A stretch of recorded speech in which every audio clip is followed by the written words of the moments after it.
ஒரு நிமிஷம் இருங்களேன், உங்ககிட்ட தாங்க கொஞ்சம் பேசணும். நீங்க ரொம்ப நல்லா இருப்பீங்க, கவலைப்படாதீங்க. அந்த பிரச்சனையெல்லாம் ஏசப்பா பார்த்துப்பாரு. ஏசப்பா கிட்ட ஒப்பு கொடுத்துறீங்களா?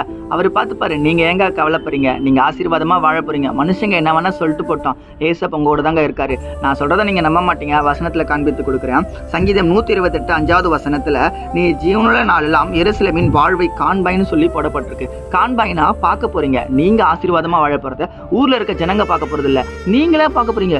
எப்படிப்பா என் கடன் பிரச்சனை மாறிச்சு? எப்படிப்பா எனக்கு வெளிநாட்டுல வேலை கிடைச்சது? எப்படிப்பா எனக்கு கல்யாணம் ஆச்சு? எனக்கு எப்படிப்பா குழந்தை பிறந்துச்சு? என் வாழ்க்கை எப்படிப்பா மாறிச்சு? என் தேவைகள் எல்லாம் எப்படிப்பா சந்திக்கப்பட்டுச்சு? எனக்கு எப்படிப்பா வேலை கிடைச்சுன்னு சொல்லி நீங்க எதிர்பார்க்கிற காரியங்கள் உங்களுக்கே நடக்க நீங்க நினைக்கிறீங்கல்ல, அது எல்லாவற்றையும் நீங்க சீக்கிரமா பெற்றுக்கொள்ள போறீங்க. அதி சீக்கிரமா ஏசப்பா உங்களுக்காக செய்ய போறாங்க.